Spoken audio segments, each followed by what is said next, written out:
அஸ்ஸலாமு அலைக்கும் வரஹ்மத்துல்லாஹி வபரகாத்துஹ். அல்ஹம்துலில்லாஹி வஹதா வஸ்ஸலாத்து வஸ்ஸலாமு அலா மல்லா நபிய்ய பஅதா. அன்பிற்கினிய சகோதர சகோதரிகளே,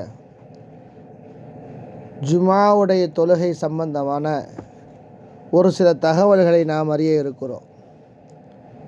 ஜுமாவுடைய நாளில் தொழக்கூடிய தொழுகை அல்லாஹு தஆலா சூரத்துல் ஜும்ஆ 62வது அத்தியாயம் 9வது வசனத்தில், யா ஐயுஹல்லதீன ஆமனு இதா நூதிய லிஸ்ஸலாத்தி மின் யௌமில் ஜும்அத்தி ஃபஸ்அவு இலா ذிக்ரில்லாஹி வதருல் பைஅ.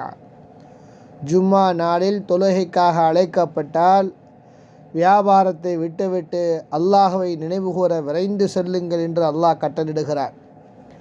இந்த வசனத்தை வைத்து பார்க்கும் பொழுது ஆண்களை ஜும்மாவுக்கு செல்ல கட்டளிடுகிறான். பெண்கள் ஜும்மா தொழ வேண்டும் என்று கண்டிப்பில்லை என்றாலும் விரும்பியவர்கள் பள்ளிக்கு சென்று தொழ அனுமதி இருக்கிறது.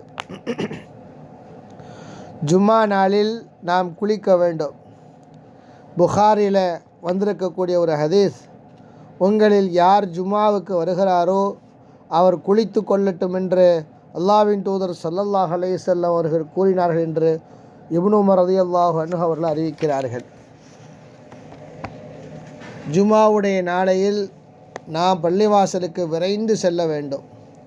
இப்பொழுது பார்த்தால் இமாம் தொழுக ஆரம்பிக்கும் பொழுதுதான் மக்கள் கூட்டம் கூட்டமாக பள்ளிவாசலுக்கு நுழைவதை பார்க்கிறோம். ஜும்மாவுடைய நாட்களில் எல்லா பள்ளிவாசல்களும் அப்படி இல்லை. ஒரு சில பள்ளிவாசல்களில் மக்கள் ஹுத்பாவுக்கு உரைக்கு முக்கியத்துவம் கொடுக்காமல் தொழுகைக்கு தாமதமாக வருவதை பார்க்கிறோம்.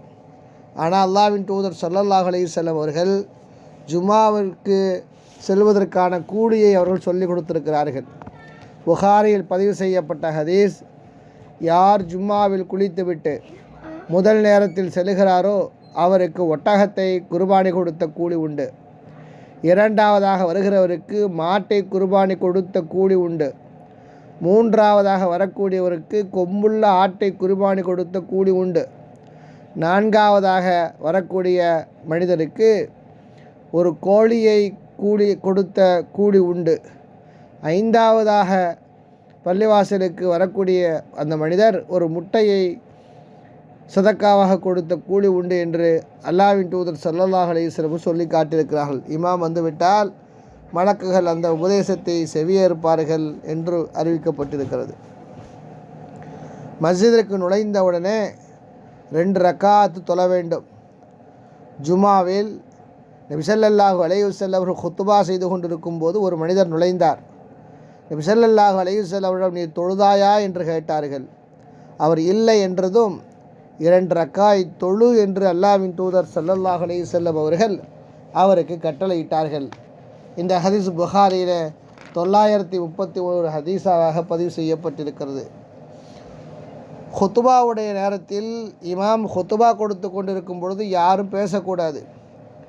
புகாரியில் 934வது ஹதீஸ், வெள்ளிக்கிழமை அன்று இமாம் ஹுத்பா கொடுத்து கொண்டிருக்கும் பொழுது உன் நண்பனிடத்தில் நீ அமைதியாக இரு என்று கூறினால் நீ கூச்சலிட்டு விட்டாய் என்று நபி ஸல்லல்லாஹு அலைஹி வஸல்லம் அவர்கள் சொல்லிவிட்டார்கள். நீங்கள் தொழுகையை நீங்கள் வீணாக்கி விட்டீர்கள் என்றார்கள். ஆக இமாம் ஹுத்பா கொடுக்கும் பொழுது யாரும் இடையில் பேசக்கூடாது என்பதை இந்த ஹதீஸ் நமக்கு உணர்த்துகிறது. ஜும்மாவுடைய நாளையில் நாம் செய்யக்கூடிய துவாக்கள் அங்கீகரிக்கப்படுகிறது.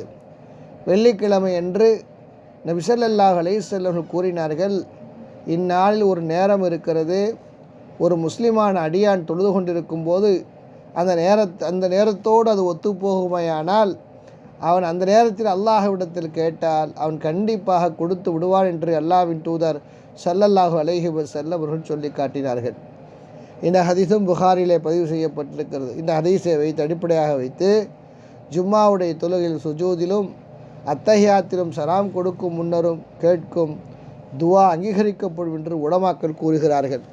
ஆக ஜும்மாவுடைய தொழுகையை அந்த நாளையில், புனிதமான அந்த நாள், பல சிறப்புகளுடைய நாள், அதில் நாம் பள்ளிவாசலுக்கு விரைந்து சென்று அந்த கடமையை, ஜுமாவுடைய தொழுகையினுடைய கடமையை நிறைவேற்றுமாறு அல்லாஹ் அதற்கு அருள்வாளிக்க வேண்டும். வாஹிர் தாவானா அல்ஹம்துலில்லாஹி ரப்பில் ஆலமீன். அஸ்ஸலாமு அலைக்கும் வரஹ்மத்துல்லாஹி வபரகாத்துஹு.